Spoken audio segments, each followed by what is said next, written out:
జగన్ రెడ్డి ఇన్ఛార్జీలను మారుస్తున్నారు. కానీ ఏపీ ప్రజలు ఏకంగా జగన్ రెడ్డినే మార్చేందుకు సిద్ధంగా ఉన్నారు. ఇప్పటివరకు వైసీపీ నాయకులు చేసినంతా ఆంధ్రప్రదేశ్ ప్రజల్ని దోచుకోవటం, వారి భవిష్యత్తును అంధకారంలోకి నెట్టేయటం. 3 రాజధానుల పేరుతో రాష్ట్ర వ్యాప్తంగా నాటకాలాడిన వైసీపీ ప్రభుత్వం అభివృద్ధి మాత్రం శూన్యమని కొనగళ్ల నారాయణరావు అన్నారు. భారతదేశంలో 70% పైగా ప్రజలు వ్యవసాయ ఆధారిత కుటుంబాలు.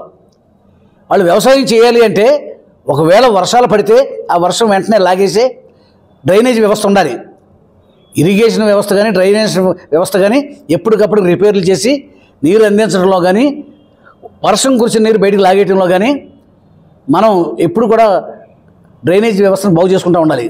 నువ్వు అధికారంలోకి వచ్చిన తర్వాత ఇంతవరకు డ్రైనేజీలో ఒక పార మట్టి తీసిన పాపన పోలేదు.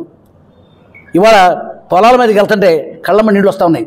ఇదివరకు ఎంత వర్షం కురిసినా కూడా 24 అవర్స్లో నీళ్ళు లాగాయి, అయితే 48 అవర్స్లో నీళ్ళు లాగాయి. 10 రోజులు అయింది వానలు పడి.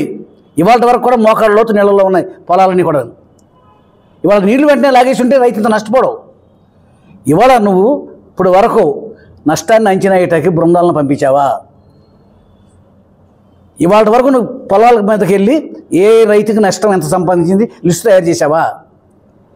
ఇవాళ కేంద్ర బృందం వచ్చింది, మేమంతా వెళ్ళి కలిసి చెప్పాం, రాష్ట్ర ప్రభుత్వం నష్టాన్ని అంచనా వేయటంలో వైఫల్యం చెందుతూ ఉంది. దయచేసి వెంటనే నష్టాన్ని అంచనా వేయండి, నష్టపరిహారం ఇప్పించండి. అవాళ అసెంబ్లీ సాక్షి నువ్వేం చెప్పావు? రైతులు కట్టవలసిన బీమా మా ప్రభుత్వమే కడుతుంది, మా ప్రభుత్వం కట్టి మీకు గనక ఏ రకమైన వైపరీత్యాలు వచ్చినా కూడా బీమా పరిహారం మీకు అందేలాగా ప్రభుత్వం బాధ్యత తీసుకోవడానికి చెప్పావు. ఇవాళకి నువ్వు అసలు బీమా కట్టావా? లాస్ట్ టైం అసెంబ్లీ సాక్షి అడిగితే నువ్వు కట్లా, ఫెయిల్ అయ్యావు. ఆ తర్వాత ఇటువంటి పొరపాటు జరగకుండా చూస్తానని చెప్పావు. ఇవాళ వరకు నువ్వు బీమా కట్టలేదు, నష్టపరిహారం ఇచ్చే ప్రయత్నాలు చేయట్లేదు. ప్రభుత్వ పరంగా నువ్వేమీ నష్టపరిహారం ఇంతవరకు ప్రకటించలేదు, లిస్టే తయారవ్వలేదు. ఇవాళ రోజున నువ్వు ఎంతమంది ఇన్ఛార్జీలు మార్చినా, నిన్న 11 మందిని మార్చావు, రేపు 42 మందిని మార్చావు, మొత్తం 63 మందిని ఫస్ట్ ఫేజ్లో మారుస్తున్నావు. తర్వాత ఇంకెంతమందిని మారుస్తావు? మార్చాల్సింది నిన్ను ప్రజలు నిర్ణయించుకున్నారు. ఇన్ఛార్జీలు నువ్వేం మార్చుకుంటావు మార్చుకో. ప్రజలు మాత్రం జగన్మోహన్ రెడ్డిని మార్చాలనుకుంటున్నారు. ఈ రాష్ట్రానికి సమర్థత కలిగిన ముఖ్యమంత్రి కావాలి, అనుభవం కలిగిన ముఖ్యమంత్రి కావాలి, పరిపాలన చేతనైన ముఖ్యమంత్రి కావాలి, రాష్ట్రాన్ని అభివృద్ధి చేసే ముఖ్యమంత్రి కావాలి, నిరుద్యోగ సమస్యను పరిష్కారం చేసే ముఖ్యమంత్రి కావాలి. అది నారా చంద్రబాబు నాయుడు గారు. ప్రజలంతా కూడా సిద్ధంగా ఉన్నారు.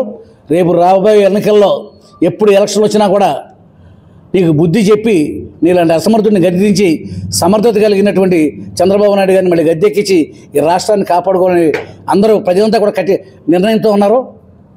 ఖచ్చితంగా దాన్ని అమలు చేస్తారు. నువ్వు ఇట్లా ఇన్ఛార్జీలను మార్చి వాళ్ళ అసమర్థులు, వాళ్ళకి సరిగ్గా గెలిచే అవకాశాలు లేనిది మీ ఇన్ఛార్జీలు కాదు నీకు.